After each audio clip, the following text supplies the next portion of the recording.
Magandang araw mga kaibigan.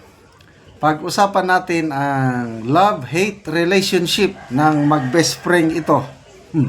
Si Crisette Laurita Chu at saka si outgoing Congressman Benny Abante.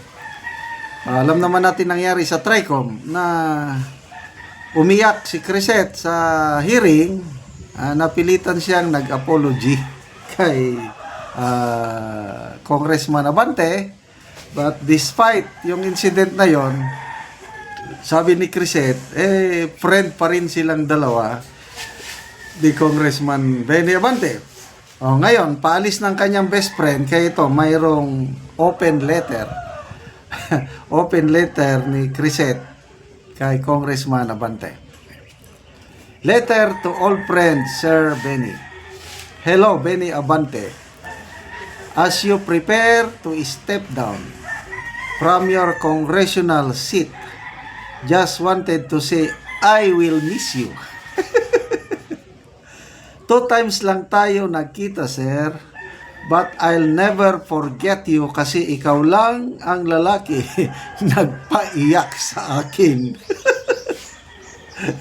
Parang binasted, pinaiyak. But most importantly, sa iyo lang ako nag-apologize for my bad words.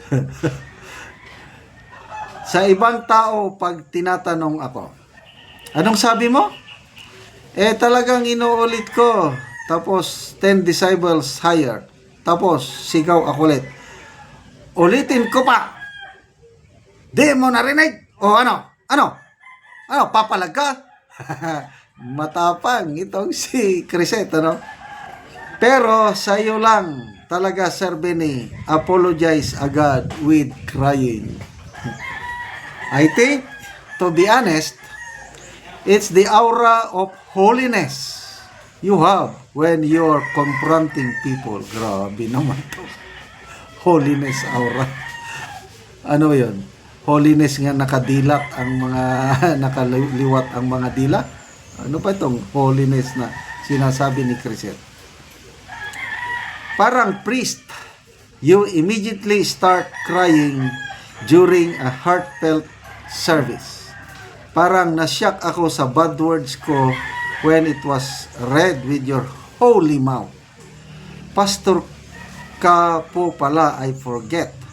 So I guess it's really that sacred aura you have that made me cringe that I said the words like tanga. Pero don't worry, di naman ikaw kalaban ko sa Congress. Mabilis lang ako maiyak kasi may mens ako that day, sir. But I don't harbor any ill will against you, sir.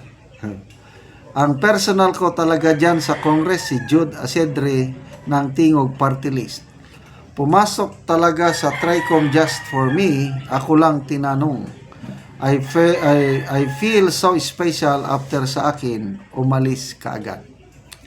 Also si Ace Barbers, pero as you know, may na-file na kaso. Di naman personal. Sorry. Sandali. Na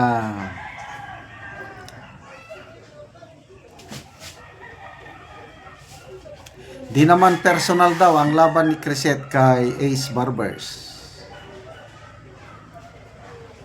Sana yun. Di naman personal, legal lang. And as far as I know, may another pending ombudsman case against him. Will not discuss further as sub judice. Pero sa iyo, sir, wala talaga. Please, keep me as a friend. Joey, you can keep as something else. Dinamay pa si Joey Di Bibre. Pasalamat na rin ako kay Jude Asedre na porsigido akong nadamay dito plus kay Ace Barbers dahil nagkakilala tayo, sir. Your magnanimity and apology made me believe that there are holy and good people in Congress. Grabe naman. Ano ito? Ano pa ito, Crisette? Pang-aasar ba ito?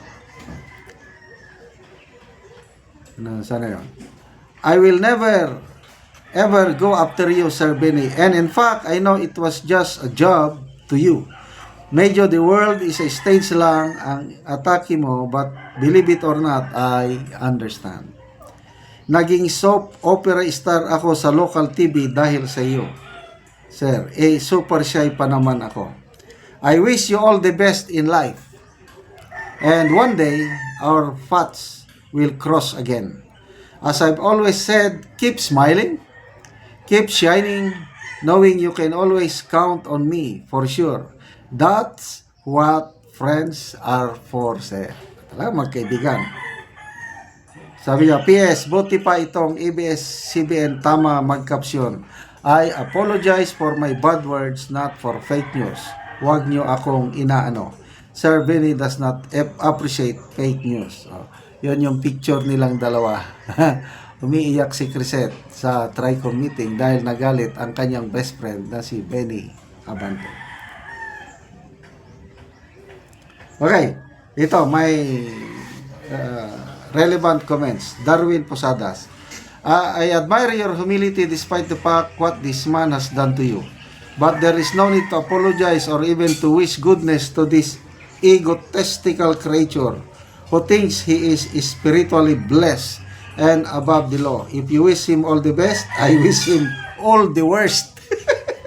Because evil people don't deserve any form of goodness. Grabe itong Posadas.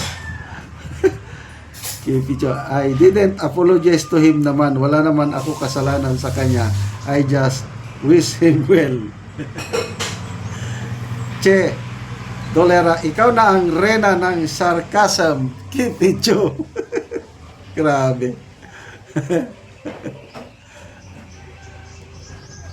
Aban, yung sarcasm na very convincing. Sana wala kang mens ngayon as you were writing this. Baka umiyak ka while typing. Shen Marie, ay, namimiss niya na. Ha ha ha. Monet Pastrana, taray, may special post ka pa for him, Miss Crescent. Remedios Avila, I can sense the sincerity, Madam KLC. The world is healing na talaga. JJ Abo, when people say you are Miss Sarcastic, that's the side effect of being funny, intelligent, pretty. Sarcasm Award goes to Crescent La Oreta Chu, Miss Sarcasm Award. Okay, salamat mga kaibigan sa inyong pagsubaybay sa ating channel. Nakakatulong kayo ng malaki sa tribong Talandig dahil ang income sa channel na ito is pantulong natin sa tribo. Namimigay tayo ngayon ng libreng yero at pako para ma-repair ang sira-sirang bahay ng tribong Talandig. Panoorin nyo ang video na ito. Nakabot naman kita ang sin. Salamat ikay sa nagkakayaan ni.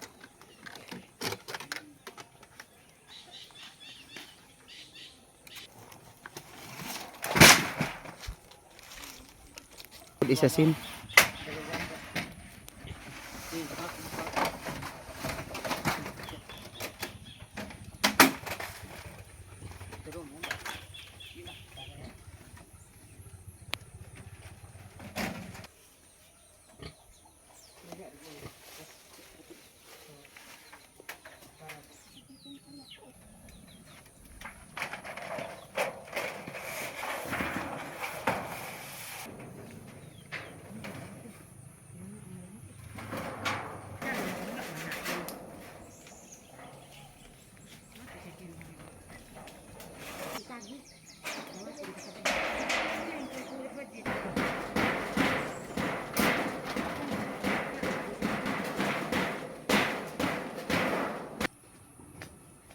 O karon unsa inyong maistorya nga maayo na inyong atop nakabalay na gyud mo og bag-o.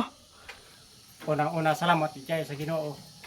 O labi na sa kuan nag-sponsor og sa naglantawan nga video. Salamat ikay sa inyo. Kay dili kami makabalay kung wala mi tabangan. Nagpasalamat gid dako sa Ginoo nga ana sa gigamit nga tawo aron nga matabangan mi makabalay mi. Kaya lisag din kayo ang panahon karon kung wala lagi may gitabangan dili kami makabalay kay wala mi kwarta nga ay papalit na mo gamit sa balay. Basta O ginaot unta nga magbadayon ning atabang para dagan pang matabangan. Dagan kayong salamat. O sige, salamat kaayo. Bye-bye. Oo, sige, God bless. God bless. Ah, ah.